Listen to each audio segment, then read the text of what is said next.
ठीक आहे, चला. भारतीय अर्थव्यवस्था, गट ब गट क च्या पूर्व आणि मुख्य परीक्षेच्या डायरेक्शन आपल्याला जायचंय.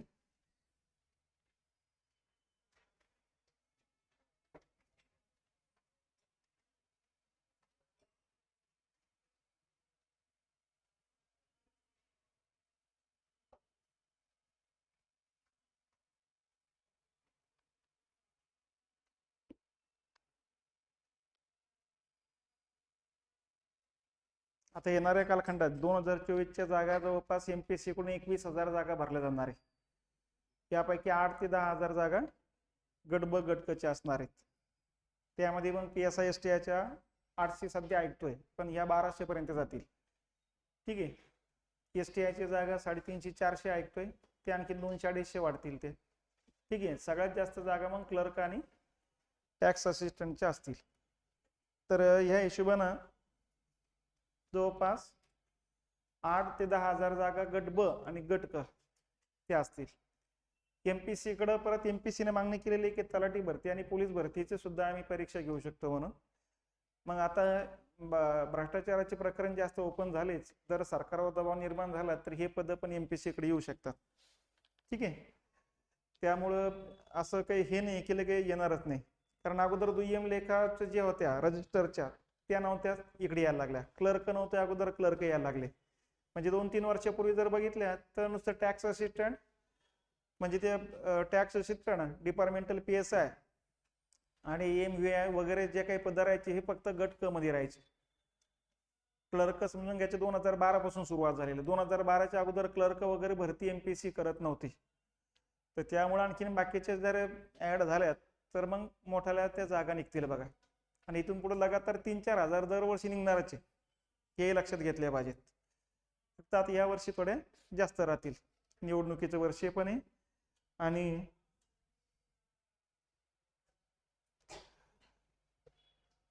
जागा पण तेवढ्या खालीची.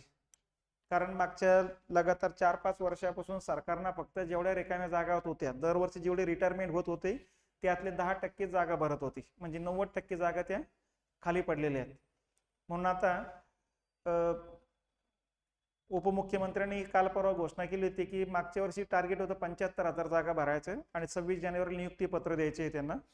आणि या वर्षी सुद्धा 75,000 जवळपास जागा भराव्या लागणार म्हणून सांगितलेले. कारण अजून कलेक्टर ऑफिसची भरती असू द्या, झेडपीची भरती असू द्या, हे सगळ्या भरती बाकी आहे. ठीक आहे. तर त्याही जागा बाकी आहे. पोलीस भरतीच्या भरपूर एक लॉट बाकी आहे आणखीन मोठा. तर या हिशोबाने आता आपल्याला प्रश्नाकडे विचार करायचा. आज काल आणखीन या ठिकाणी 2-3 पदाचे जाहिराती आपले हे पडलेले तरी निकाल लागलेले आहेत बघा. आपल्या 2 विद्यार्थ्यांनी या ठिकाणी जवळपास त्या क्लास 2 पदावरती गेलेले आहेत, एमपीएससी कडून घेतलं जाणाऱ्या सरळ सेवा भरतीमधून. ठीक आहे. 50-60 हजाराचं ते त्यांचं पेमेंट आहे. आता त्यामध्ये 2 विद्यार्थ्यांनी गेलेले MSW झालेलं होतं त्यांचं. MSW वरती आधारित त्या पोस्ट होत्या. ठीक आहे. समाज कल्याणच्या जागा निघतील तिथे MSW वाले क्वालिफिकेशन जे आहे ते पकडलं जाते. म्हणून शिक्षण थांबवू नका. या ठिकाणी तुम्हाला अगोदरच सांगितलेलं आहे की काय करायचं की ह्या अशी जे पद आहेत ना, या पदासाठी थोडं काहीतरी क्वालिफिकेशन लागतं बघा.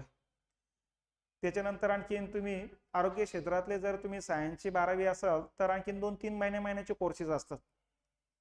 महिना 2-2 महिन्याचे कोर्सेस घेऊन टाका. 4-5 वर्षातून एकदा जागा निघतात बघा त्या. आणि तिथं निघाल्या की आपल्या इतकी तयारी कोणाचीच नसते मग. तर त्यामुळे तिथं गेलं तर 25-30 हजार स्टार्ट होऊन जातोय. म्हणजे STIचा पगार जेवढा आहे तेवढाच पगार असतो. तर हे छुपे जे मार्ग आहेत आपले, हे छुपे मार्गावरती तयारी करायची बघा. म्हणून मग आता जेवढ्या जाहिराती पडताय ना त्याचं क्वालिफिकेशन बघा आणि त्याच्यासाठी कुठले कुठले सर्टिफिकेट लागतात ते बघा. आणि हे सर्टिफिकेट तुम्हाला जर बघायचं असेल तर विभागीय आयुक्तालयाच्या समोर समाज कल्याण जो आहे ना, शिवाजी हायस्कूल, त्याच्या समोर एक संस्था आहे. ती संस्था सगळे सर्टिफिकेट देण्यासाठीचे कोर्सेस चालवते बघा. गव्हर्नमेंट अप्रूव्ड ती संस्था आहे. ठीक आहे. तर ही संस्था सगळे ते महिन्याचे 2-2 महिन्याचे कोर्सेस असतात बघा. आणि त्या 2-2 महिन्याचे कोर्सेस ऍडमिशन घेऊन टाकायचं, परीक्षा द्यायचे, मोकळून जायचे. आपल्याला ते सर्टिफिकेट लागतात फक्त. तर ही सगळी तयारी करून ठेवा. कारण नुसतं परीक्षा आणि एक अभ्यास ह्या काही एक प्रकार नाही. आता काही काही पद अशी येऊ लागले की त्याला तेच क्वालिफिकेशन लागतंय, बाकीची मुलं बसत नाही, मग त्यामुळं स्पर्धा कमी होऊन जाते आणि पद मिळण्याचे चान्सेस वाढत जातात. तर ह्या बाकीच्या कोर्सेस वरती काम करायचं. आता या ठिकाणी अगोदर भारतीय अर्थव्यवस्था याचं बेसिक गोष्टी लक्षात घ्या. आपल्याला नेहमी टार्गेट टाकायचं. आता हे बघा, आता गट ब गटाचं मेरिट 17 आणि 18 लागलं, त्यामुळे आता जास्त सांगण्याची गरज पडत नाही असं होतंय. ते मुलं म्हणतात तर जाग कुठला तरी एक पर्याय जरी मारला तर 25 उत्तर येतात आणि मेरिट लागतं 17 आणि 18. फक्त एवढंच, बाकीचे 75 चुकतील आणि 75 चुकल्यामुळे 4 जाताना या ठिकाणी 17-18 मार्क जातील, म्हणजे 7-8च आता राहतील. त्यामुळे थोडे कॅल्क्युलेटेड, थोडी रिस्क जर घेतली, जे 100% माहिती ते जरी काय केली तर 25-30 कसे उत्तर येऊन जातात. ठीक आहे, पण माझा हिशोब तो नसतो. जागा जर तेवढा नाही आल्या तर मग काय करायचं, मग स्पर्धेतच उतरावं लागतं. सरासरी टार्गेट 50च्या आसपास टाकायचे बघा. आता यावर्षी गट ब गटाचं काल की लागलीत आणि या की मध्ये जवळपास आता माझे जेवढे परिचय यायचे 150-200 तरी आहेत की ज्यांचे कॉल आलेत की ज्यांचे 150-200 पेक्षा जास्त स्कोरिंग, म्हणजे ते 100% त्यात बसतात. फक्त त्यांची ती टायपिंगची जी स्क्रीनिंग टेस्ट आहे त्याच्यामध्ये त्यांना फक्त क्वालिफाय व्हावं लागेल, ते पदावर येऊन जातात. कारण जिथं मेरिट लागते त्याच्यापेक्षा 50-60 मार्कांना पुढे येते. तर त्यामुळं त्या स्क्रीनिंग टेस्टमध्ये मार्क पण नाही, की ह्यानुसारच ते रिझल्ट येऊन जातो. मागचा फायनल रिझल्ट 216 वर होता. ठीक आहे, तर ह्या हिशोबानं मागच्या जागा जर बघितल्यात खूप कमी होत्या आणि आता ह्या वर्षीची जागा जर बघितल्या तर जास्त होत, म्हणजे यावर्षी 7-8 हजार जागा काहीतरी आहेत. ते मागच्या वर्षी जागा 1,500 का 2,000 होते. त्यामध्ये या ठिकाणी 216 वर मेरिट लागलं होतं. आता दुप्पट तिप्पट जागा वाढल्यात. ठीक आहे, त्यामुळे ते मेरिट आणखीन कमी लागेल. तर हा साधा सरळ हिशोब आहे. यावर्षी कुठलं तरी पद, आता मिनिमम क्लर्कचं पण पेमेंट जे आहे मिनिमम 21,000 आहे. ठीक आहे, आणि मंत्रालयात असेल 5,000 रुपये शिल्लक आहे, म्हणजे 26,000 आहे. तर 25-26 हजारापासून स्टार्ट होऊन जातच बघा. ठीक आहे, 26,000 म्हणजे PSIचं 26,000ला सुरुवात होते, STIचं 26,000 सुरुवात होते. तर पद जरी वेगवेगळे असले तरी पगार तेवढाच आहे. ठीक आहे, एवढंच आहे. फक्त पब्लिकला PSI दाखवणं थोडी वेगळी इमेज वाटते, क्लर्क सांगणं थोडी वेगळी इमेज वाटते, एवढंच आहे. पहिलं पोटा पाण्याला लागणं गरजेचे. आता आपल्याला सगळ्यात जास्त स्कोर येतो बघा गट ब गट क मध्ये जिओग्राफीला. तिथे जवळपास पैकी मार्क्स घेता येतात किंवा 1, 2, 3 चुकू शकतात. तर 12 मिनिमम घेता येतात, तिथं 12 आलेच पाहिजेत. पण तिथं 7 आणि 8 आले तर मग उरलेला 4 मार्काचा लोड कुठंतरी भरून काढावा लागेल आणि बाकीचे विषय भरून काढण्यासाठी थोडं अवघड जातात. इथंच मार्क्स तुमचे वाढून बाकीच्या विषयावरचा लोड कमी करता येतो. ते 1 नंबर जिओग्राफी की जिथं तुम्हाला बऱ्यापैकी चांगले मार्क्स येतात 90% पर्यंत. त्याच्या खालोखाल तुम्हाला राज्यशास्त्राला स्कोर करता येईल. ठीक आहे, त्याच्या खालोखाल जर तुम्ही गेले तर मग इतिहासला थोडा स्कोर करता येईल, पण इतिहासला स्कोर मग 8-9 या दरम्यान चालेल किंवा 7-8. ठीक आहे, आणि मग बाकीचे विषय असे खाली यायला लागतात. यामध्ये 7-8 आणखीन इकॉनॉमिक्सला घेता येतील बघा. पण इकॉनॉमिक्सला समजून उमजून घेतलं तर 12-13 पण मुलांना पडलेले आहेत, काही मुलांना पैकी पण आलेली आहेत. कारण हा विषय थोडा संकल्पनात्मक, 2 कामं करावं लागतात आपल्याला. फॅक्ट डाटा पण बघावं लागतो, त्याचे ऍप्लिकेशन पण बघावं लागतं. आणि ज्यांनी एकदा सगळं ऍप्लिकेशन बघून घेतलंय की त्याच्यानंतर इकॉनॉमिक्स त्यांना सगळ्यात सोपा वाटतो. म्हणजे आपल्याकडे काही विद्यार्थी होते की ज्यांची इकॉनॉमिक्समुळे मार्क्स गेली होती, मग त्यांना त्या ट्रॅक वरती आणलं आणि नंतर इकॉनॉमिक्समुळे त्यांचे 2-3 रिझल्ट येऊन गेले आणि डबल तयारी करण्याची गरज नाही. डायरेक्ट इकॉनॉमिक्सचे पेपर जरी सोल्युशन केले तरी त्यांना 80-90% मार्क्स येतात. तर आपल्याला त्या फॉर्मॅट वरती जायचं. फक्त तुम्ही कंटाळा नाही केलं पाहिजे. जसं जिओग्राफीला नकाशा काढायचं तुम्ही कंटाळा केला, नकाशा आणा म्हणून कंटाळा केला, प्रश्नपत्रिका आणा म्हणून कंटाळा केला, तर हे मग तुमच्या हातात आहे सगळ्या गोष्टी. कारण इथे तोपर्यंत इथं करून घ्या. प्रॅक्टिकलमध्ये 1दा-2दा-3दा आलेत ना, नंतर डबल येण्याची गरज नसते. तर त्याकडं आपण थोडं लक्ष देऊ. आता इथं प्रश्नपत्रिकेतले प्रश्न कसे, राज्यसेवेचं सोडून द्या, गट ब गटकच्या हिशोबाने लक्षात घ्या. इथं पूर्व परीक्षेला आहे प्रश्न 15. ठीक आहे, आणि मुख्य परीक्षेला 10 ते 12 आहे. तर ह्याच हिशोबाने हा टेम्पो आहे असं लक्षात घ्यायचे. 100 प्रश्नापैकीचे आता आहे. मग आता पहिले टार्गेट आपलं पूर्व परीक्षेवरती. मग आता पूर्व परीक्षेला जे प्रश्न आहेत 15 प्रश्न जे आहेत याच्यामध्ये 3 प्रकारचे प्रश्न सध्या आहेत. काही प्रश्न फॅक्च्युअल आहे, काही प्रश्न अप्लाइड आहे आणि काही प्रश्न थेरॉटिकल आहे. मग काय करायचं, या वर्षीची मागच्या वर्षीची मागचे 2-3 प्रश्नपत्रिका तरी मिनिमम तुम्ही हे काढायचं कधी पण. आपण आपलं स्वतःहून बघायचं फॅक्च्युअल किती आहे अप्लाइड, कारण त्यावरून तुम्हाला समजायला लागेल वारंवार बघून की फॅक्च्युअल प्रश्न कसा असतो, अप्लाइड प्रश्न कसा असतो, थेरॉटिकल प्रश्न कसा असतो. थेरॉटिकलची तयारी कशी करायची, फॅक्च्युअलची तयारी कशी करायची, अप्लाइडची तयारी कशी करायची. इथं जर बघितलं आपण तर जवळपास 60% प्रश्न हे फॅक्च्युअल आहे. ठीक आहे. त्याच्यानंतर 20% प्रश्न हे अप्लाइड आहे आणि 20% प्रश्न हे थेरॉटिकल आहे सध्याचा जर विचार केला तर. आता फॅक्च्युअल प्रश्न म्हणजे नेमके काय, तर संकल्पनात्मक प्रश्न असतात. ते अवमूल्यन म्हणजे काय किंवा बँक दर म्हणजे, या ठिकाणी मग खाली देतात आरबीआय ज्या दराने व्यापारी बँकांना कर्ज देते तो दर. दुसरा पर्याय असतो आरबीआय व्यापारी बँकांकडून ज्या दराने कर्ज घेते तो दर. तिसरा पर्याय असतो आरबीआय व्यापारी बँकांना ठेवीवरची रक्कम ज्या दराने ठेवावा लागते तो दर. चौथा पर्याय असतो आरबीआय अल्प मुदतीसाठी ज्या दराने कर्ज पुरवठा करते तो दर. थोडक्यात हा फॅक्च्युअल प्रश्न आहे, संकल्पनात्मक प्रश्न आहे. अशा प्रकारचे प्रश्न राहतात लक्षात. किंवा खालीलपैकी कोणत्या वर्षी अवमूल्यन झालेले आहे, अवमूल्यन झालेले नाही. कोणत्या वर्षी डॉलर, येन, युआनच्या तुलनेमध्ये अवमूल्यन झालेलं आहे, ही फॅक्च्युअल डाटा आहे. ठीक आहे. तर या पद्धतीचे प्रश्न असेल ते फॅक्च्युअल असतात.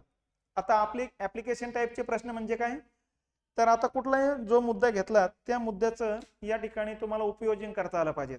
आता उदाहरणार्थ अवमूल्यन म्हणजे काय, विदेशी चलनाच्या तुलनेत आपल्या देशाच्या चलनाचं मूल्य कायद्यानं कमी करणे. म्हणजे विदेशी चलन एक पकडा, कुठलं तरी डॉलर पकडा, आपलं चलन रुपया. आलं लक्षात. आता अवमूल्यन केव्हा करतो, ज्या वेळेस आपल्याला आयात घटवायची, निर्यात वाढवायची, त्यावेळेस करतो अवमूल्यन. मग आयात कशासाठी घटवायची, कारण आयातीमुळे आपलं परकीय चलन जे विदेशात चाललंय आणि आपल्याकडचं परकीय चलन संपलं तर मग आयात करता येणार नाही. आणि आयातनी झाली वस्तू तर मग देशात वस्तूच्या किमती वाढून जाते. वस्तूची किमती वाढली तर महागाई वाढते, आणि महागाई वाढली तर गरीब श्रीमंतातली दरी वाढते. आणि सरकारचं मुख्य टार्गेट असतं दारिद्र्यरेषेखालील लोकांना वरती आणणे. पण इथं महागाई वाढली की दारिद्र्यरेषेखालील लोकांची संख्या वाढत असेल तर मग दारिद्र्य निर्मूलन करण्यासाठीचा खर्च पाण्यात जातो. म्हणून सरकार काय करते, जास्त महागाई वाढणार नाही याची काळजी घेते. मग महागाई कमी करण्यासाठी एका बाजूला आरबीआय काय करते, बँक दर सीआरआर वाढवते, पैसा कमी करते मार्केट मधला. आणि दुसऱ्या बाजूला सरकार काय करते, विदेशातून वस्तू देशात आणते, जेणेकरून त्या वस्तूचा पुरवठा झाला की त्या वस्तूची किमती कमी होते. म्हणून आयात करणं गरजेचं आहे. पण आयात करण्यासाठी परकीय चलन लागेल ना. परकीय चलन मिळण्याचे मार्ग एकच आहे, देशातल्या वस्तू आपण विदेशात निर्यात केल्या तर परकीय चलन मिळणार आहे, आणि त्या परकीय चलनातून आयात केल्या जाणाऱ्या वस्तूसाठी पैसा खर्च करावा लागणार आहे. पण मग निर्यात कमी रकमेची आणि आयात जास्त रकमेची ना. आपली निर्यात करतो 50 कोटी रुपयाची आणि आयात करतो 100 कोटी रुपयाची. मग वरले 50 कोटी आणायचे कुठून. मग एकच मार्ग आहे, कर्ज काढणे. मग जागतिक बँक IMF कडे जातो, त्यांच्याकडून कर्ज घेतो. मग ते पण किती कर्ज देणार, या वर्षी 50 कोटी, पुढच्या वर्षी 50 कोटी, पुढच्या वर्षी 50 कोटी. आणि मग कर्ज वाढत गेलं की मग म्हणते आता बस झालं, आता नाही देणार, आता अगोदरचं कर्ज फेडा नंतरच देतो. मग अशा वेळेस आता कर्ज फेडण्यासाठी परकीय चलन लागेल ना. मग याच्यासाठी एकच मार्ग राहतो, आयात कमी करावं लागेल, निर्यात वाढवावं लागेल. आणि यासाठी मग सरकार काय करते, अवमूल्यन करते. अवमूल्यन करते म्हणजे काय, विदेशी चलनाच्या तुलनेत आपल्या रुपयाचं मूल्य कायद्यानं कमी करते. म्हणजे संसदेमध्ये ठराव संमत करते की सध्या डॉलरची व्हॅल्यू किती आहे, एका डॉलरची व्हॅल्यू समजून घ्यायचं सध्या 80 रुपये आहे, आणि सरकारला आता निर्यात वाढवायची, आयात घटवायची. मग सरकार उद्या काय करते, ठराव संमत करते की बाबा रुपयाची किंमत, आता डॉलरच्या किमतीला आपल्या हातात नाहीये की त्यांची किंमत काय करायची, आपल्याला आपल्या चलनाचीच किंमत वाढवायची की घटवायची आपल्या हातात आहे, कारण ते आपलं चलन आहे. मग सरकार काय करते, आरबीआयला या ठिकाणी एक पत्र पाठवते आणि सांगते की आम्ही संसदेमध्ये ठराव संमत केला की रुपयाची किंमत 50% कमी करायची. मग आता 80 रुपयाचे 50% किती, 40 रुपये. मग याच्यात 40 रुपये वाढवायचे, याच्यात 40 रुपये वाढवले तर किती रुपये होतील, 120 रुपये. म्हणजे उद्या रुपयाची किंमत किती होणार, 120 रुपयाला एक डॉलर. काल किती होता, 80 रुपयाला. मग आता व्हायचं काय, होतं काय, आता इथे हे कमी करायचं वाढवायचं, वाढवायचं. चलन पुरवठा वाढवला की व्हॅल्यू कमी होते. म्हणून इकॉनॉमिक्स मधले बेसिक नियम लक्षात असले पाहिजेत. काय की इकॉनॉमिक्स कशाभोवती आहे, वस्तू आणि पैशाभोवती. पहिला नियम विसरायचा नाही. सगळं इकॉनॉमिक्स कशाभोवती? वस्तू आणि पैसा. प्रत्येक व्यक्तीला जीवन जगण्याकरता लागतो वस्तू आणि सेवा. एका बाजूला वस्तू आणि सेवा असतात तर दुसऱ्या बाजूला त्या वस्तू आणि सेवा खरेदी करण्याकरता पैसा असतो. मार्केटमध्ये जेवढ्या वस्तू आहेत तेवढाच पैसा असायला पाहिजे, पण असं कधीच होत नाही.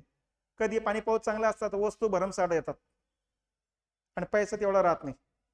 मग ज्याचा पुरवठा वाढतो त्याची किंमत कमी होती, हा नियम आहे. भाजीपाला भरपूर आला तर भाजीपालाची किमती कमी होती, भाजीपाला कमी पडला तर किमती वाढतील. म्हणजे पुरवठा घटला की किंमत वाढणार, पुरवठा वाढला किंमत कमी होणार. मग वस्तू आणि सेवा असू द्या किंवा पैसा असू द्या, पैसा पण वाढला की किंमत त्याची कमी होते आणि पैसा कमी झाला की किंमत वाढते. समजत नसेल तर व्यवस्थित बघा. 100 वस्तू आहे 100 रुपये, म्हणजे किती रुपयाला एक वस्तू मिळणार? 1 रुपयाला. पण आता पैसा झाला 200 रुपये, मग 2 रुपयाला एक वस्तू मिळेल ना. म्हणजे जिथे 1 रुपयाला व्हॅल्यू होती आता किती रुपयाला झाली? 2 रुपयाला. म्हणजे रुपयाची व्हॅल्यू कमी झाली, पुरवठा वाढल्यामुळे त्याची किंमत कमी झाली. म्हणून काही असू द्या, वस्तू असू द्या किंवा पैसा असू द्या, ज्याचा पुरवठा वाढेल त्याची किंमत कमी होणार आणि ज्याचा पुरवठा घटेल त्याची किंमत वाढणार. हा इकॉनॉमिकचा नियम घट्ट पाहिजे. घट्ट असेल ना, वाचनात जरी नसला प्रश्न तरी उत्तर काढता येत, पण हे घट्ट पाहिजे तुमच्या आणि हे लक्षात यायला पाहिजे. आता हे बघा, वस्तू वाढल्या, कोणाची किंमत वाढली? पैशाची किंमत वाढली, वस्तूची किंमत कमी झाली.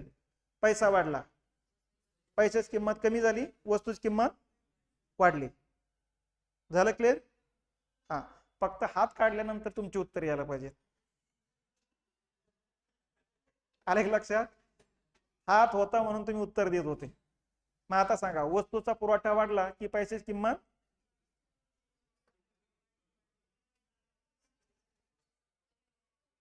आता यायला पाहिजे. मी तेच सांगत होतो तुम्हाला, ते आता यायला पाहिजे.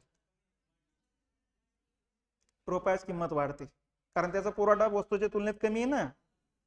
मग ज्याचा पुरवठा कमी त्याची किंमत वाढते. ते हे एकदा दोनदा तीनदा चांगलं. एक तर तुम्ही प्रॅक्टिकल मध्ये नसल्यामुळे गडबडीत भाजीपाला वगैरे सगळं काम करत बसले असते ना, मग तुम्हाला प्रत्येकाची किंमत लक्षात आली असते. तुम्ही लेडीज कडे लक्ष द्या, बाजारात जातात, बाजारात गेलं की टोमॅटोचा भाव काय, याचा भाव काय, इतने कैसे काय, लगेच लक्षात घ्यायचं की रोज बाजारात येते. यांना माहितीये की काल बाजारातली किंमत या ठिकाणी काय होती ना आज किती वाढली. अलग लक्षात? आपण गेलो तर त्याने सांगितलं 20 रुपये किलो, म्हटलं आपण आपलं समजत नाही जास्त किंमत आहे की कमी किंमत आहे म्हणून. आणि हे भरपूर दिवस गेल्यानंतर मग समजायला लागतं किमती वाढताय म्हणून, किमती घटताय म्हणून. आणि नंतर हळूहळू हे पण समजायला लागते की कोणत्या महिन्यात कोणत्या वस्तूची किमती वाढतात, कोणत्या महिन्यात कोणत्या वस्तूची किमती घटतात, ते पण समजायला लागतात. मग खऱ्या अर्थानं मार्केट समजायला लागतंय. तर प्रॅक्टिकल मध्ये जे मुलं आहेत त्यांना पटकन हा विषय समजतो, जे प्रॅक्टिकल मध्ये नाही त्यांना थोडा वेळ लागतो की काय गडबड होऊ लागले आहे. ठीक आहे. बँकांमधल्या लोकांना माहिती आहे की बाबा सण येऊ लागलेत, याचा अर्थ पैसे लोक काढण्यासाठी येणार आहेत.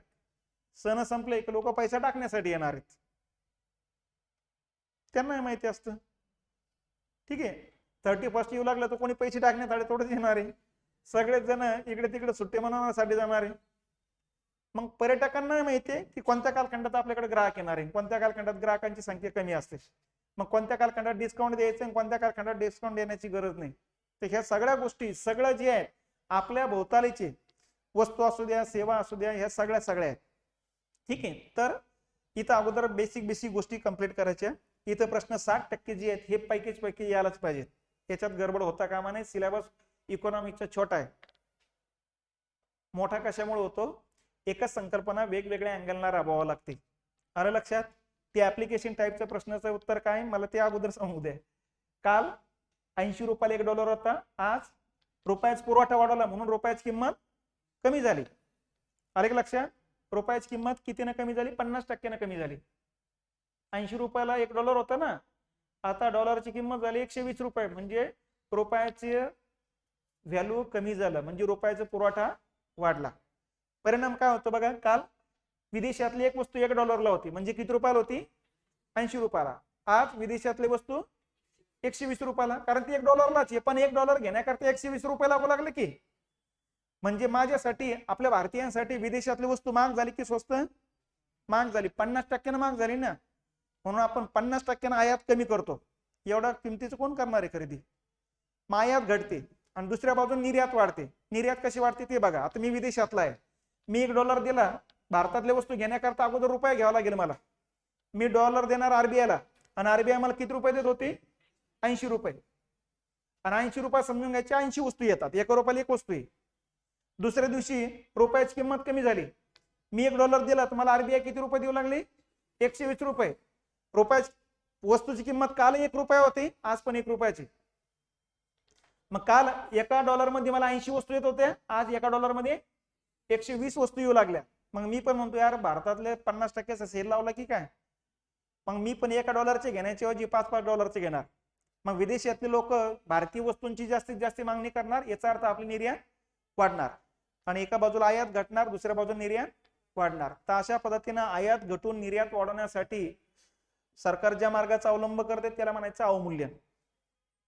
आलं लक्षात? मग प्रश्न असतो अवमूल्यनाचा खालीलपैकी अर्थव्यवस्थेवर काय परिणाम होईल. मग तुमच्या लक्षात येईल हे तर शिकवलंच नव्हतं, कारण 12 वेगवेगळ्या अँगलमध्ये तो प्रश्न फिरतो. प्रश्न हाच राहतो दरवर्षी की भारतीय अर्थव्यवस्थेवर अवमूल्यनाचा काय परिणाम होईल. मग बेसिक गोष्टी अगोदर काय काय परिणाम होईल? आयात घटेल, निर्यात वाढेल. आता आयात घटल्यामुळे काय होईल? देशातली महागाई वाढेल, बरोबर आहे. निर्यात वाढल्यामुळे देशातली महागाई वाढेलच ना. वस्तू तिकडे गेल्यानंतर वस्तू कमी पडणार नाही, इकडे एकच होणार ना ते. आयात कमी झाल्यामुळे वस्तू कमी झाल्यात आणि निर्यात वाढल्यामुळे पण वस्तू कमी झाल्याच की. हा, मग दारिद्र्य काय होईल? दारिद्र्य कमी होईल. वाढेल कशाला? निर्यात वाढली, निर्यातीतून डॉलर वाढले, डॉलरमुळे आणखी रुपये वाढला प्रत्येकाच्या खिशातला. तुमच्या आमच्या खिशातला पैसा वाढला, तेवढ्या वस्तू आहे का? नाहीये. तिकडे तो परिणाम होईल. आणि त्यामुळे पैसा वाढला की मग मी काय म्हणतो, मी एकाच्या ऐवजी 2 जणांना कामाला ठेवतो ना. निर्यात वाढू लागली आपली, आणखीन जास्त वस्तू निर्माण करून निर्यात करू, मी आणखीन 2 लोकांना या ठिकाणी कामाला लावणार. आणि लोकांना कामाला लावलंय की प्रत्येकाला पगाराच्या रूपाने घरात पैसे येणार. पैसे आले की ते दारिद्र्याच्या वरती येणार लागणार. पैसाच नसेल तर वस्तू कशाची खरेदी करणार आहे ते? ठीक आहे. मग दारिद्र्यावर काय परिणाम होतो ते विचार करा. बेरोजगारीवर काय परिणाम होईल? वाढेल की घटेल? घटेल. रोजगार वाढेल. मग रोजगार प्रश्न विचारतात की बेरोजगार विचारतात ते पण बघा. कारण बेरोजगारी वाढेल की घटेल? बेरोजगारी म्हटलं कमी होईल, पण रोजगार वाढेल की घटेल? तो वाढेल होईल. ठीक आहे, या पद्धतीने. बर, रुपयाची किंमत वाढेल की घटेल?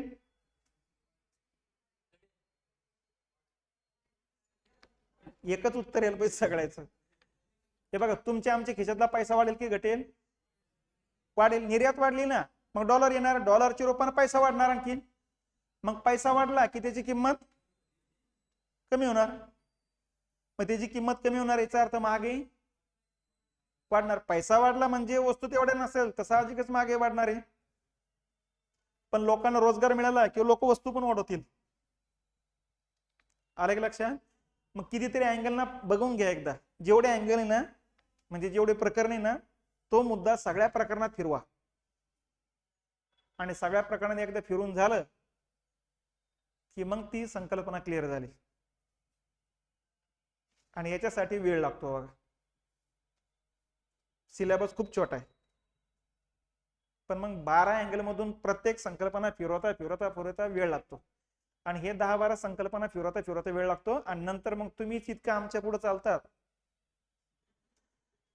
कारण मग तेच येतं ना, दारिद्र्य येते, बेरोजगारी येते, पैसा येतो, आयात येते, निर्यात येते, किंमत येते, वाढ होते की घट होते मूल्यामध्ये ते येते. वस्तूची किंमत वाढली की पैशाची किंमत वाढली त्याच्यावर येते.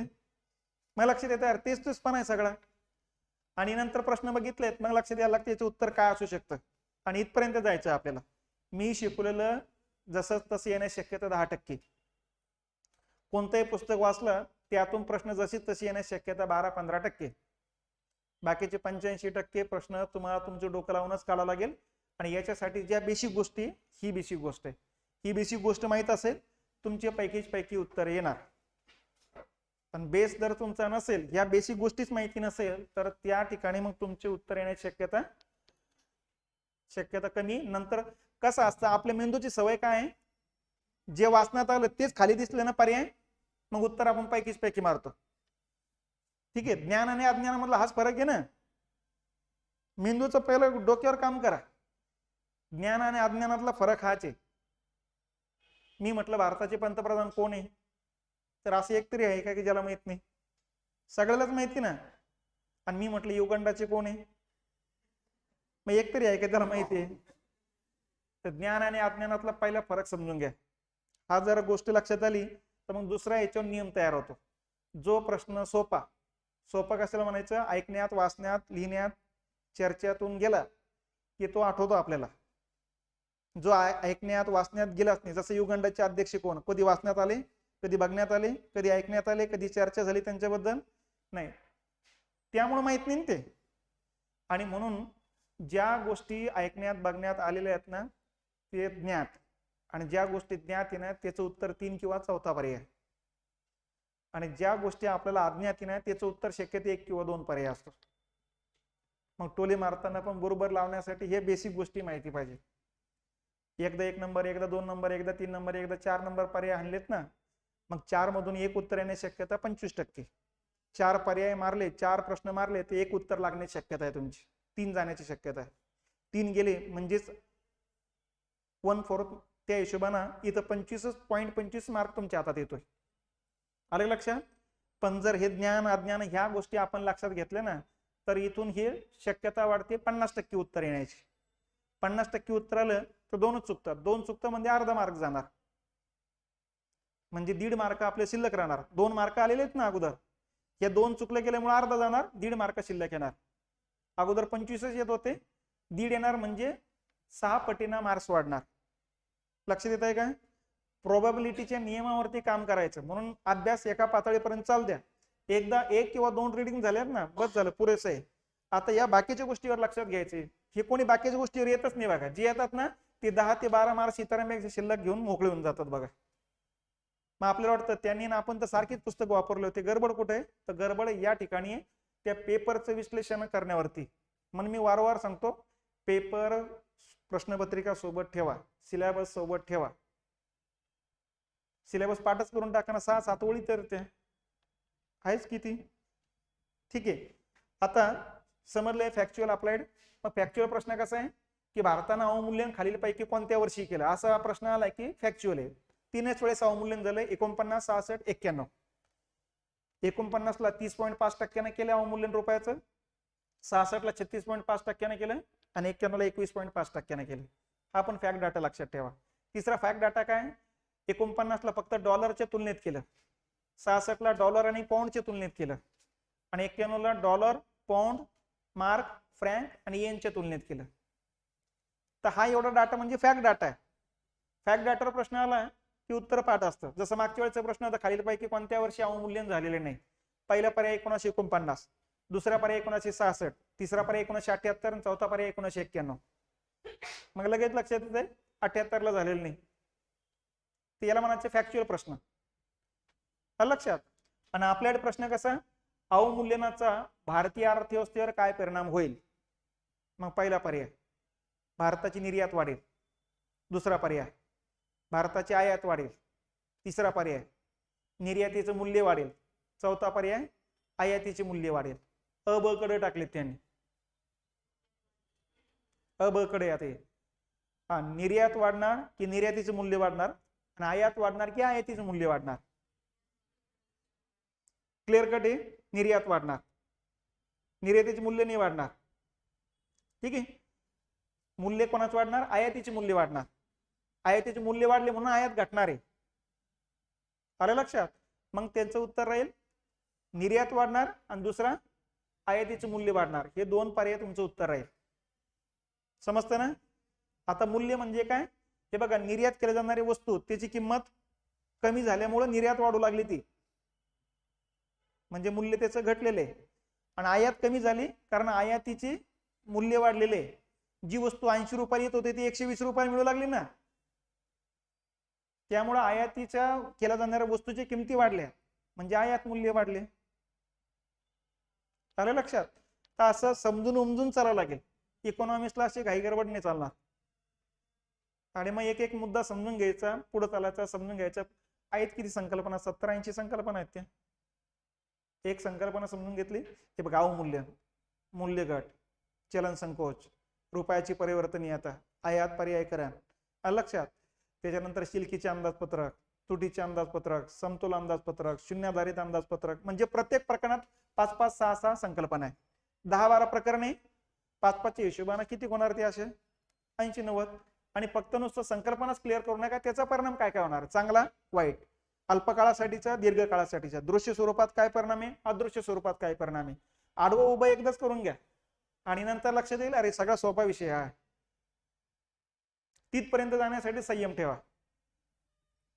आणि मी असं इतिहास सारखा येऊन गेलोय की 8 दिवसात विषय खतम होत होतो, 8 दिवसात. पण तुमचं समजून घेता घेता मला 3 महिने लागतात. फरक हा होतो ना. आता तुम्हाला आज मी सांगितले, उद्या आणखीन विचारताना तुमचं कन्फ्युजन व्हायला लागलं, मला परत इथे यावं लागतंय. किंवा ज्याचा पुरवठा वाढतो त्याची किंमत घटते, ज्याचा पुरवठा घटतो त्याची किंमत वाढते, परत तिथे यावं लागतं. आणि सिलेबस खूप छोटा आहे, तुमच्याकडून पाठ होऊन जाईल, पण पाठ फक्त फॅक्ट डाटा होईल तुमच्याकडून. आणि ह्या 2 प्रश्नाकरता मग तुम्हाला डोकं लावावं लागेल. तिथं मी जे सांगितलं तसंच खाली पर्याय राहणार नाही. इथं पर्याय त्यांच्या डोक्यातून आलेले, त्यांच्या पुस्तकातून पण नाही, त्यांच्या डोक्यातून आलेले पर्याय आहेत ते.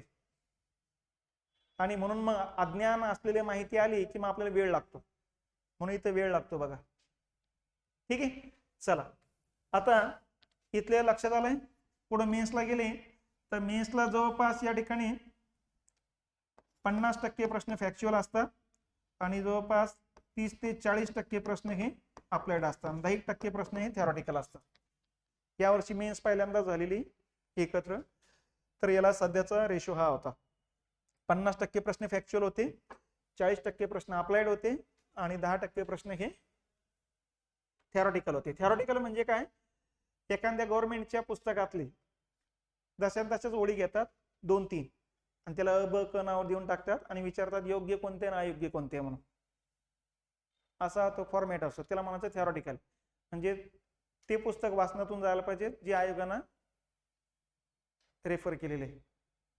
ठीक आहे, नसतं मग संकल्पना क्लिअर पाहिजे त्या ओळीच्या, मग उत्तर काढता येतील. म्हणजे थोडक्यात काय, फॅक्ट डाटावरतीच आपल्या हातात काम आहे जास्तीत जास्त. 50% आले तरी 7 ते 8 प्रश्न येतातच ना.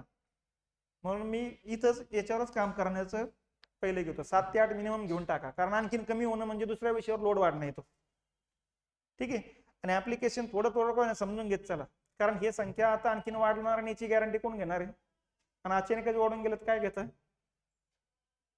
तर या पद्धतीनं आता हे 15 प्रश्नावर काम करू आपण. आता या 15 प्रश्नासाठी सिलेबस काय?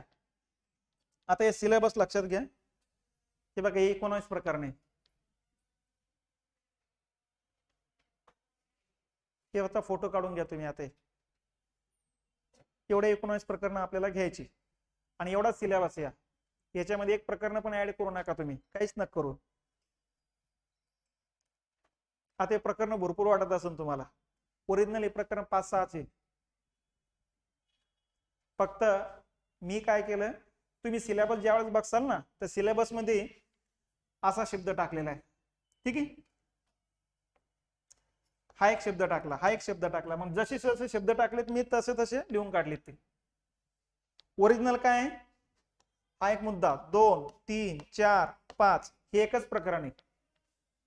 5 मुद्द्याचं एकच प्रकरण आहे. त्याच्यानंतर हे एक प्रकरण आहे स्वतंत्र, हे पण प्रकरण स्वतंत्र आहे, हा एकच प्रकरण आहे. त्याच्यानंतर हे एकच प्रकरण आहे. ठीक आहे, हे बँकाचे सगळे हे एकच प्रकरण आहे.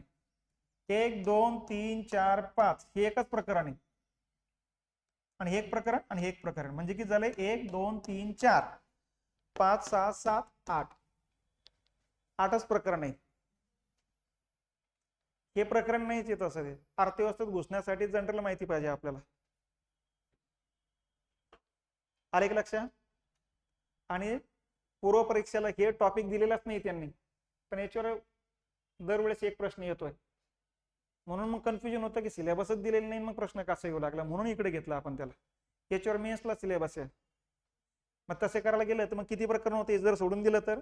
तुम्ही तुमचे सिलेबस घ्या, ओळीच ओळी दिलेले आहेत त्यांनी, 1 2 3 4 5 6 आणि 7, 7च प्रकरण आहे. एक प्रकरणाला समजून घ्यायचं 4 घंटे लागेल, 7 चोक 28 घंटे. किती लागणार आहे असं? फक्त गडबड काय आहे की तुम्ही जोपर्यंत समजत नाही तोपर्यंत मला वेळ लागतो. मग असा वेळ जाता जाता 3 महिने लागतात बघा. गडबड त्या होता. झालं. आता मेनचा सिलेबस बघायचा. मेनच्या सिलेबस मध्ये हे सगळे प्रकरण आहेत प्लस केवढे प्रकरण आहे, म्हणजे टोटल 30 प्रकरण आहेत. पण हे सगळे एकच नका पकडवते. याच्यामध्ये आर्थिक सुधारणा एक स्वतंत्र प्रकरण आहे. किंमत वाढ, चलन वाढ आणि हे भांडवल बाजार आणि ते बँकांमधलाच प्रकरण हे टॉपिक आहे. आणि हे 3 बँकांमध्येच येतात. हे फक्त याच्यावर प्रिलिमला प्रश्न विचारणार नाही म्हणून आयोगाने सांगितलेलं आहे, मेन्सला विचारू म्हणून सांगितलेलं आहे, म्हणून ते मेन्स मध्ये टाकले मी. ठीक आहे. आपण प्री आणि मेन्स एकत्र घेणार आहे, त्यामुळे बँका झालाय की बँकामध्येच हे घेणार आहोत आपण, कारण तिथं पैसा आहे म्हटलं, पैसा सोडून परत आणखी बाकीच्या मुद्द्याकडे कशाला जायचं. ते त्यामुळे त्या प्रकरणातलंच हे एक स्वतंत्र प्रकरण येते बघा. वृद्धी आणि विकास काही नाही, एका पानाचं काम येते. सेवा काही असं हे नाही, सहकार पण त्या बँकामध्येच येऊन जाते हे पण. ठीक आहे. भारताची अर्थव्यवस्था फक्त आर्थिक पाहणी बघून घ्यायची, लोकसंख्या भारताच्या भूगोलमध्येच होऊन जाते, त्यामुळे इकडे करण्याची गरज नाही. ही योजना तुम्हाला तुमच्या करून घ्यायच्या. यावर्षी सरकारनं कोणत्या कोणत्या 10-12 योजना सुरू केल्या, तेवढ्या 10-12 योजना लक्षात घ्या. आणि बाकीची योजना पंचवार्षिक योजनेमध्ये येणारच आहे ना सगळ्या. फक्त 2012 नंतर पंचवार्षिक योजना नाही, 17 नंतर. मग 17 नंतरच्याच योजना बघायच्या फक्त, संपलं. पण त्या पण भरपूर योजना आहेत, त्या वेगळ्या करायच्या. म्हणजे करायला गेलं तर हे मेन्सला पुढे 2च प्रकरणात मग 4 प्रकरण करणे. इथं भूगोलमध्येच होऊन जाते, हे तर एवढं लोड नक्की घेऊ असं. तर मेन्सला फक्त 3 प्रकरण करणे तुम्हाला. आणि प्रिलिम्स चांगलं करून ठेवलं तर हे 3 प्रकरण केलं की झालं मेन्सचा सिलेबस तुमचा. ठीक आहे. फक्त हे मी असं काय केलं की मेन्सचा सिलेबस आयोगाने जो दिला त्याच्यामध्ये हा पर्टिक्युलर शब्द दिला, मग त्याचं एक प्रकरण म्हणून मी टाकून दिलं नाव. हे एक नाव टाकून दिलं त्यांनी. ओरिजिनल भांडवल बाजार म्हणजे वित्त संस्था असतात, पण त्यांनी भांडवल बाजार, वित्त संस्था कॉमा करत नावं टाकलीत, म्हणून मग मी एक स्वतंत्र प्रकरण पकडलं, एक प्रकरण पकडलं. समजतंय ना? त्यामुळे ही संख्या जास्त वाढताना दिसते. ओरिजिनल त्या अगोदरचे 7 आणि हे 2 3 10 प्रकरण आहे प्री आणि मेन साठी. सिलेबस छोटा आहे आणि हे सिलेबसच्या बाहेर जात नाही आयोगावाले, अजिबात नाही. मागच्या 10 वर्षाच्या प्रश्नपत्रिका आम्ही पेपर झालं मी पहिले काम एकच करतो, सिलेबसच्या बाहेर किती प्रश्न आहेत. तर 10 वर्षात एकही बाहेर प्रश्न गेलेला नाही. नंबर 1. नंबर 2, फॅक्च्युअल अप्लाइड मध्ये इकडे तिकडे होत आहे. कधी कधी फॅक्च्युअलचा डाटा कमी येतो, अप्लाइडची जास्त येतो, कधी अप्लाइडचा कमी येतो, फॅक्च्युअलचा वाढतो. पण असं कधीच झालेलं नाही की सगळे 100% फॅक्च्युअल आले किंवा 100% ऍप्लिकेशन आले, असं कधीच नाही. प्री आणि मेन्स मधला फरक तुमच्या लक्षात यायला लागेल बघा. प्रिलिमला प्रश्नाची काठिण्य पातळी कमी असते, छोटी असते, सोपी असते. आणि मेन्सला गेले की काठिण्य पातळी थोडी वरची असते बघा. त्यातले 50% प्रश्न असे जमून जातील, पण 50%ला लगेच डोकंच लावावं लागतं. भरपूर वेळ डाउनलोडिंगला सुरुवात करून टाकावं लागतं. सुरुवातीलाच अर्ध्या घंट्यानंतर कुठेतरी डाउनलोड होतं बघा, उत्तर सापडतात काहीचे. पण डाउनलोडिंगला तुम्ही अर्धा-1 घंट्यानंतर लावला तसं शेवटच्या टप्प्यात, तर मग त्याला वेळ लागतो. घरी येईपर्यंत मग लक्ष देता उत्तरही होतं, म्हणून मग ते काळ करणं होऊन जाते बघा. झालंय का? सिलेबस समजला? ठीक आहे. आता दुसरा पुढचा मुद्दा येतो बघा. याच्यासाठी पुस्तकं कुठली कुठली वापरायची हे बघा. पुस्तकं काही जास्त नाही याच्यासाठी. सिलेबस नुसार काढलेली पुस्तकं सध्या मार्केटमध्ये 2च आहेत. देसले सरांचे एक आहे, कोळंबे सरांचे एक आहे, आणि हे आपले एक आहे. मी आज हे अगोदर 2017ला काढलं होतं मी, नंतर 2019 पर्यंत होतं ते, पण नंतर अपडेट झालंच नाही आणि आता अपडेट यावर्षी केलंय आणखी. ठीक आहे. त्याचे ते 10-12 प्रश्न या ठिकाणी दरवेळेस आलेलेच, म्हणून मागची मुलं काही जुनीच पुस्तकं माझे रेफर करत होती. आकडेवारी फक्त त्यांचे ते तिथं काढाकोड करून चालायचे. तर हे 3 पुस्तके, कुठलं तरी एकच पुस्तक घ्या, सगळे घेण्याची गरज नाही. नाहीतर हे पुस्तकातले ओळीचे ओळी कधीच राहत नाही. तुम्हाला अगोदरच सांगितलेलं आहे, मी शिकवणं असू द्या किंवा पुस्तक असू द्या, 10 ते 15% तुमच्या लक्षात येईल हे शिकवलेलं आहे म्हणून. बाकीचे 80-85% तुम्हाला डोकं लावणार की जे कुठल्या पुस्तकातून वाचनात गेलेलं नाही, पण संकल्पना क्लिअर असेल तर त्याचं उत्तर तुम्हाला देता येईल. तर पुस्तक फक्त पुढे जाण्यासाठीचे एक आधार आहे. जे सिलेबस आहे त्या सिलेबसला वेगवेगळ्या अँगलला रिडिंग करायचे. तर यापैकी एक घ्या फक्त, आणि 80% मार्क्स आले की सोडून द्या, अजिबात मग त्या विषयाकडे बघण्याची गरज नाही. ठीक आहे. तर 80% म्हणजे 15 पैकी 12. ठीक आहे. तोपर्यंत रिडिंग चालू ठेवायचे. त्याच्या अगोदर काय करायचे, सगळे विषय 15 पैकी 8 पर्यंत नेण्याचा प्रयत्न करा. 8 क्रॉस झालाय की तो विषय सोडून द्या, जो 8 पेक्षा कमी येतोय त्याच्यावर काम करा. कारण 8 पर्यंत ओढणं सोपं असतं, 8च्या पुढे ओढणं आणखीन अवघड असतं. म्हणून तिथपर्यंत मार्क सोडले ना, आणखी बळजबरी त्याच्यावर किती भरपूर रिडिंग केलं ते एखादा मार्क वाढतो, पण इकडे एक रिडिंग केली की 2 मार्क वाढतात. तर याच्यावर पण काम करावं लागेल तुम्हाला. झालंय. हे 2-3 पुस्तक आहे. आता हे तुम्हाला तर पुस्तक तसं देण्याचं, आता तुम्ही आपलं काहीतरी अगोदरच पुस्तकं दिलेले म्हणतात ते, तर ठीक आहे. बाकीचं आता काय करता येईल ते बघू आपण. तर हे पुस्तक ऑनलाईनच्या मुलांना तर सगळं दिलेलंच येते. आता याच्यामध्ये आसन असं वाचायचं नाही, कोणाचंही पुस्तक घेतलं तर आसन असं घ्यायचं नाही. आता तुम्हाला सिलेबस दिलेला आहे, ह्याच प्रकरणावरती काम करा. प्रिलिमच्या याच्यामध्ये आपण काय केलेले, मेनचे पण प्रकरण टाकलेले आहेत ना. मग मुलं गडबड काय करतात, सगळं पुस्तक वाचायला सुरुवात करतात, कमांड येणार नाही. त्याचं कारण काय, याच्यात इकडे वाचायचं, यूपीसीला एमपीसीला जो सिलेबस आहे तो सिलेबस आहे, PSI STI ला जो सिलेबस तो सगळ्या याच्यामध्ये. याचा अर्थ सगळेच प्रकरण आपल्याला कामाची नाही. काही कंबाईनला कामाची येतात, काही राज्यसेवेला कामाला येतात, काही मेन्सला कामाला येतात. कारण मेन्सला हे प्रकरण आहे प्लस 2-4 वाढलेले म्हणून 2-4 टाकून दिलेत. मग मेन्सचे कुठं वाचत बसता, आता राज्यसेवा तुम्हाला करायची नाही, राज्यसेवेचे कशाला वाचत बसता. आणि मग ती प्रकरण छाटछूट केली, नंतर लक्षात येत आहे अरे हेच एवढं पुस्तक आहे, ते अर्ध होत नाही. समजते ना. आणि अर्ध 2दा-3दा रिडिंग झालं की तुमची कमांड पटकन येऊन जाते. आपण प्री मेन्स सगळं वाचत बसतो, सगळं पुस्तक वाचतो म्हणजे काय, प्री मेन्स राज्यसेवा कंबाईन सगळं वाचत बसतो. मग कमांड हे 4 एवढं वाचण्यासाठी तुम्हाला वेळ जास्त लागणार आहे. तेवढ्याच वेळेत हे 2दा-3दा रिडिंग होईल ना, एवढाच मुद्दा. समजतंय का. हा, मग त्याच्यावर काम करा, तुम्हाला पैकीच पैकी येऊन जातात ना. एखाद्याचं 1दा रिडिंग आहे ना, एखाद्याचं 3दा रिडिंग आहे, तर 3 वेळेस रिडिंग झालेल्या व्यक्तीचं मार्क्स कधी पण जास्तच येणार आहे ना, कारण त्याची बऱ्यापैकी कमांड आलेली. तर हे टॉपिक जे आहे हे कोणा करून घ्या तुम्ही पुस्तकामध्ये, म्हणजे लक्षात यायला लागेल या पहिल्या प्रकरणावरती जून पर्यंत आपल्याला कमांड आणायची, संपलं. आले का लक्षात. ठीक आहे.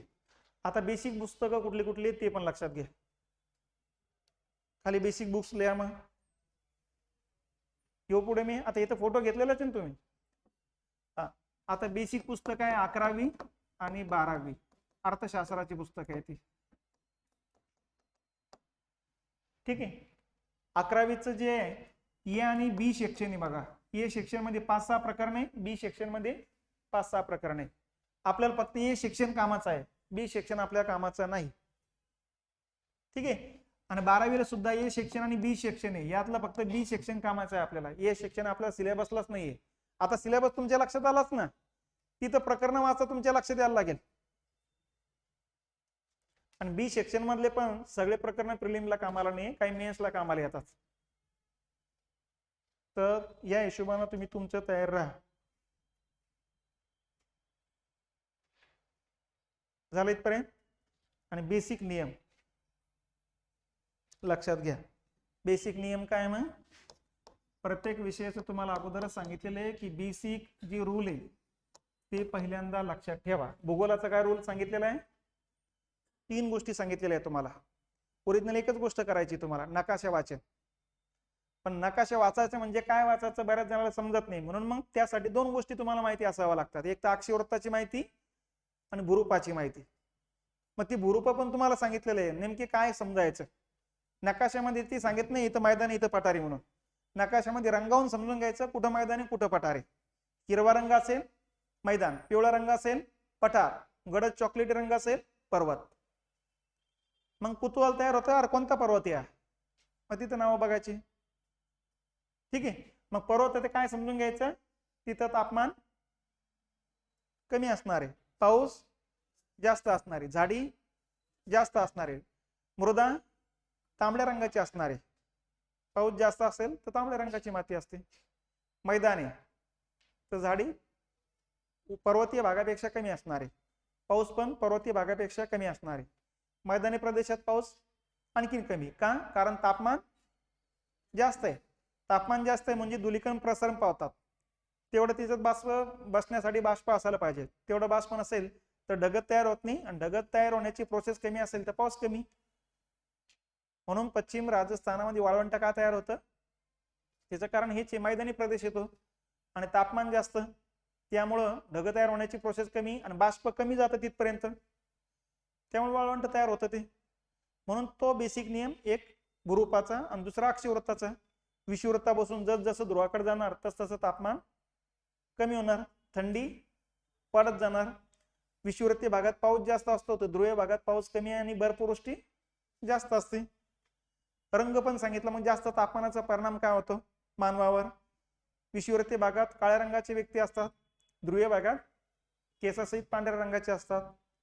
म्हणजे नकाशामध्ये बघायचं कोणता देश कोणत्या पट्ट्यात आहे, म्हणजे याचा अर्थ मग वनस्पती कशा आहे, प्राणी कसा आहे, पाऊस कसा आहे, जमीन कशी आहे, पिकं कोणती येतात, म्हणजे आहार कोणता आहे, मग शरीर समजतं. तुम्हाला ते उलगडून दाखवलं होतं ना. जसं भूगोलाचं बेसिक गोष्टी आहेत तसं इकॉनॉमीचे सुद्धा बेसिक रूल आहेत. बेसिक रूल काय काय आहेत तर दोन बेसिक गोष्टी लक्षात ठेवा. एक तर वस्तू सेवा आणि पैशाचा नियम, आणि दुसरं बघायचं संकल्पना. संकल्पना नुसतं बघून सोडायचं नाही, नुसतं अवमूल्यन म्हणजे काय तेवढंच वळायचं बघायचं नाही, याच्या पुढे जायचं. संकल्पना बघायची, त्याची अपडेट बघायची आणि त्याचं ऍप्लिकेशन पण करायचं.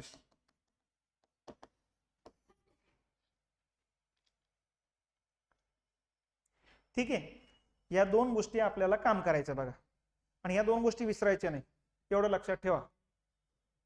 बाकीचं जे वाचण्यातून गेलंय ते सोडून द्या, ते कामाला गेल्याची शाश्वती नाही. ठीक आहे. आता एक एक गोष्टी समजून घ्या. याचा नियम लक्षात घ्या. आता याचा नियम काय आहे, दोन स्थिती असतात मार्केटमध्ये. एका बाजूला वस्तू असतात जास्त, तर दुसऱ्या बाजूला पैसा असतो कमी. मग इथं लिहितो मी, हा पैसा आहे, या वस्तू आणि सेवा आहे. प्रत्येकाला जीवन जगण्याकरता वस्तू आणि सेवा लागतात, आणि या वस्तू आणि सेवा खरेदी करण्याकरता पैसा लागतो. म्हणून एका बाजूला वस्तू आणि एका बाजूला पैसा. मग मार्केटमध्ये वस्तू जास्त आहे पैसा कमी, याचा अर्थ वस्तूचं मूल्य कसं आहे, आता वस्तूचं मूल्य आहे कमी आणि इथं पैशाचं मूल्य होईल जास्त. ठीक आहे. आणि दुसरा हा नियम, इथं वस्तू कमी पैसा जास्त, इथं वस्तू आणि सेवा आहे आणि इथं पैसा आहे. आता इथं वस्तू कमी आहे याच्या तुलनेमध्ये, म्हणजे इथं वस्तूचे मूल्य जास्त तर पैशाचं मूल्य कमी. कारण तुम्हाला असं डोळ्यासमोर येत नसेल तर लिहून काढायचं, हाताखालून एकदा गेलं तर मग हे नियम कायमस्वरूपी लक्षात राहतात.